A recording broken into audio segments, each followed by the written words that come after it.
السلام علیکم ورحمۃ اللہ وبرکاتہ. مفتی سے محترم زه امیرزاده د دیر کوهستان نه دا تپوس کوم چې آیا د روجې په حالت کې الټۍ سره روجه ماتیگی او که نه ماتیگی؟ لږ وضاحت وکړئ جی. سلام. وعلیکم السلام ورحمۃ اللہ وبرکاتہ. مولانا امیرزاده صاحب خوشاله اوسئ. سوال مو کړی دی چې د روجې په حالت کې په الټو باندې روجه ماتیږي که نه.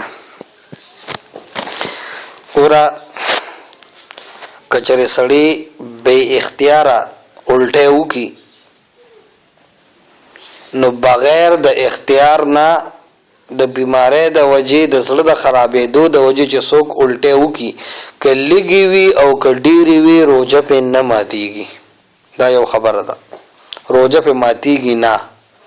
دویمه خبره، که یو سړي الټی بې اختیاره وکړي یعنې تکلیف وته بس الټی وکړي خو د کسته یو لږ الټی تېرې کړې چې د هغې مقدار د چڼې د دانې برابر و یا د هغې نه زیات و، بیا روجه ماته ده ځکه چې دا د کسته تېرې کړې.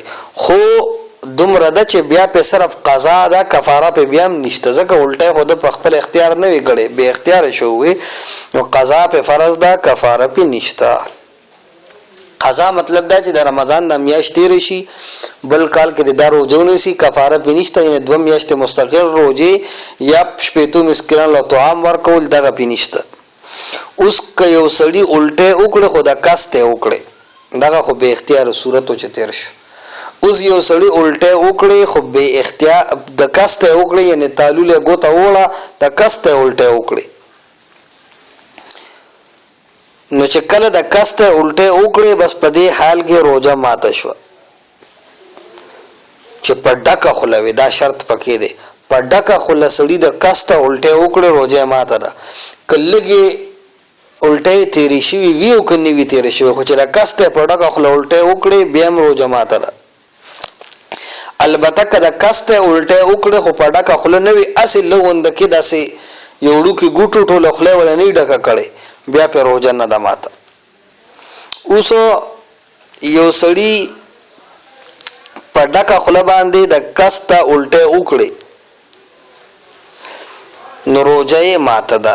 خو که یو سړي قصدن الټی وکړې خو په ډکه خوله نه وي نو روجه نه ده ماته. اوس یو سړي الټی وکړې د قصده، تالول یې ګوته ووړه یا ځان له د قصده اډرکي په زوره زور راوستل الټی وکړې خو هغه په ډکه خوله نه وي نو چې په ډکه خوله نه وي بیا پې روجه نه ماتېږي. او که چېرې یو ګوټ نیم ته تېر شوي خو بې اختیاره تېر شوي بیا پې روجه نه ماتېږي. او که یو ګوټ یې د قصده تېر کړي وي بیا روجه ماته ده. دا یو مسله شوه. اوس یو سړي لږې غونده کې الټی وکړې او چې لږې الټی وکړې هغه الټی په خپله ده نه دي تېرې، بس په خپله واپس شوې، خولې ته راوچتې شوې الټی او بس بار یې راونه ویشته بیا واپس شوې، دې سره ما او روجه نه ماتېږي.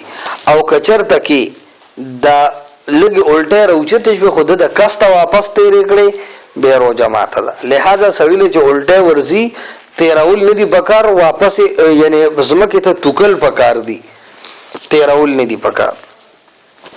اوس یو سړی داسې دی چې هغه الټی وکړې خو ده دا مسله مشهوره شوې وه چې څوک په ډکه خوله د بې اختیاره الټی وکړي ده ته چا مسله غلطه کړې وه چې په دې خو روجه ماتېږي نو بس ده چې الټی کړي دي په ډکه خوله د ویلي چې زما روجه خو ماته ده، بس د خوراک څښاک شروع کړی دی نو چې خوراک څښاک یې کړی دی خو د مسلې نه خبر نه و. نو فقها وایي چې قضا پې واجب ده خو بیا پې هم کفاره نشته. قضا مطلب دا چې بل رمضان کې د روجې دا قضا روجه ونیسي. البته کفاره دا چې 2 میاشتې مسلسل روجې یا 15 مسکینانو ته طعام دغه څیزونه پې نشته. لہذا څوک چې الټی وکړي د کسته په ډکه خوله په دې باندې روجه ماتېږي. او که یو سړي بې اختیاره الټی وکړې خپله خوښه یې نه وه بس طبیعت یې خراب الټی وکړې په دې باندې روجه نه ماتېږي. کلګي وي او کډيري وي خو چې به اختیار وکړي او خپل وس کې نه وا هاضمه خراب وا په دې صورت کې په روزه نه ماتيږي ها کتهره بیا د کاست کړي او د چړې د دانې نزيات وي بیا هم روزه ماته